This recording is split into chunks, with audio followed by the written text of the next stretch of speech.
നാളത്തെ ദിവസം ഈ ലോകമെമ്പാടും ഒരു സ്വാതന്ത്ര്യ ദിനം ആഘോഷിക്കുന്ന ഒരു ദിവസമാണ്.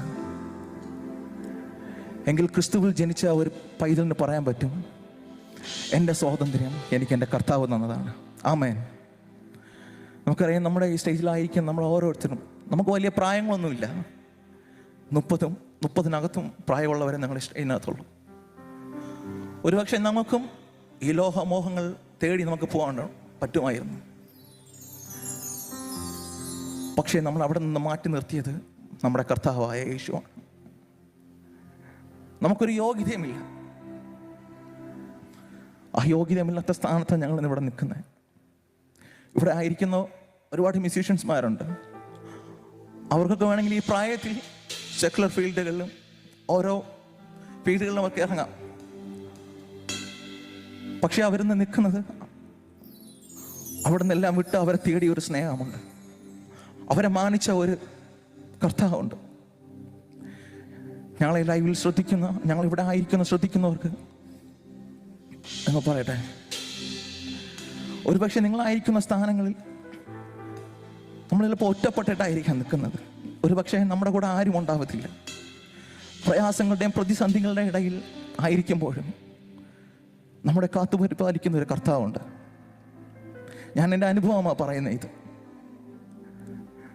ആരും സഹായിക്കാനില്ലാതെ ഒറ്റപ്പെട്ട അവസ്ഥകളിൽ എന്നെ മാനിച്ചൊരു ദൈവമുണ്ട്. പല നിമിഷങ്ങളും ലോകമോഹങ്ങളിലേക്ക് ഇറങ്ങി ചെന്നപ്പോഴും എനിക്ക് അവിടെയൊന്നും കിട്ടാത്തൊരു സമാധാനം എനിക്ക് എൻ്റെ കർത്താവിൽ വന്നപ്പോൾ കിട്ടി. എൻ്റെ അപ്പനൊരു പാസ്റ്ററാണ്. ഞാൻ ജനിച്ചു വളർന്നതും ഒരു ക്രിസ്തീയ കുടുംബത്തിലാണ്.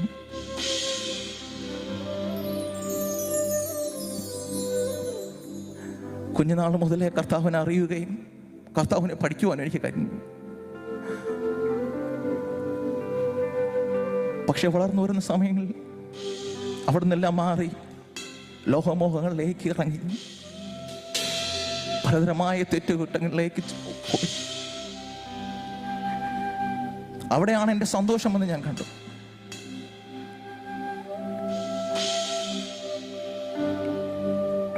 നമ്മുടെ കയ്യിൽ പണമുണ്ടെങ്കിൽ, നമുക്ക് പ്രശസ്തി ഉണ്ടെങ്കിൽ നമ്മുടെ കൂടെ നിൽക്കുവാൻ ഒരുപാട് പേരുണ്ട് ദൈവമക്കളെ. പക്ഷെ അവിടെ ഇല്ല, നമ്മൾ ഒറ്റപ്പെടുന്ന ഒരു സ്ഥലമുണ്ട്. നമ്മുടെ കൂട്ടുകാർക്ക് നമ്മോട് കൂടെ നിൽക്കുവാൻ പറ്റുന്ന ഒരു പരിധിയുണ്ട്. നമ്മുടെ അപ്പനും അമ്മയ്ക്കും നമ്മോട് കൂടെ നിൽക്കുവാൻ പറ്റുന്ന ഒരു പരിധിയുണ്ട്.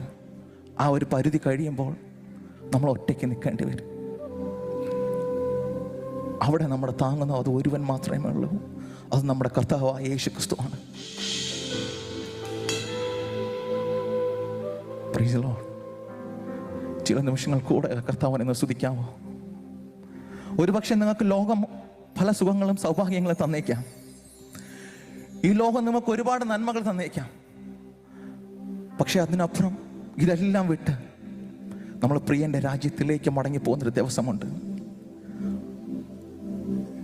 പേർ വിളിക്കുന്ന സമയത്ത് നമ്മുടെ പേർ അവിടെ കണ്ടില്ലെങ്കിൽ നമ്മളൊന്ന് ചിന്തിച്ചു നോക്കാമോ നമ്മുടെ സ്ഥിതി എന്തായിരിക്കുമെന്ന്? നമ്മൾ ഇത്രയും നമ്മുടെ കർത്താവിനെ അറിഞ്ഞിട്ട് നമ്മുടെ വീണ്ടും നമ്മൾ തെറ്റിലേക്ക് മാറി മാറി പോകുന്നുണ്ടെങ്കിൽ നമ്മുടെ സ്ഥിതി എന്തായിരിക്കും എന്നറിയാമോ? പ്രിയരെ, ഒന്ന് മടങ്ങി വരാമോ നമ്മുടെ കർത്താവിൻ്റെ സന്നിധിയിലേക്ക്? രക്ഷകൻ അവൻ മാത്രമേ ഉള്ളൂ.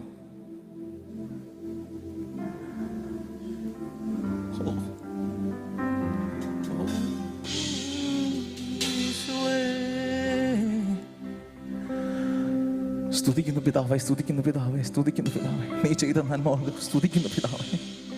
ഞങ്ങളെ ഇവിടെ ആക്കിയിരിക്കുന്ന കൃപയ്ക്കായി സ്തുതിക്കുന്നു പിതാവേ. പല നിറമായ പ്രയാസങ്ങൾ വന്നപ്പോൾ നീ ഞങ്ങളുടെ കൂടെ ഇരുന്ന വലിയ കൃപയ്ക്കായി സ്തുതിക്കുന്നു പിതാവേ. നമ്മുടെ കൂടെ നീ നിന്ന വലിയ കൃപയ്ക്കായി സ്തുതിക്കുന്നു പിതാവേ. ചില നിമിഷങ്ങൾ കൂടെ ഞങ്ങളോട് ആയിരിക്കട്ടെ പിതാവേ. ഇത്ര സമയം നിന്റെ കൃപയാൽ നീ നിൽക്കുവാൻ ഇടയാക്കിയല്ലോ. നിന്റെ കൃപയ്ക്കായി ഞാൻ സ്തുതിക്കുന്നു പിതാവേ. തുടർന്ന് കേൾക്കുന്ന മെസ്സേജിനോർത്ത് പ്രാർത്ഥിക്കുന്നു. അവസാന മെസ്സേജിലേക്ക് നമ്മൾ കടന്നു പോവുകയാണ്. സംസാരിക്കുന്ന ദൈവദാസനെ ഓർത്ത് പ്രാർത്ഥിക്കുന്നു. നമുക്ക് ആവശ്യമായ മന്ന അവിടെ നിന്ന് ലഭിക്കേണ്ടതിന് ആയിരിക്കുന്ന സ്ഥാനങ്ങൾ തന്നെ പ്രാർത്ഥനയോട് കൂടെ നമുക്കായിരിക്കാം. യേശുവിൻ നാമത്തിൽ തന്നെ ആമേൻ.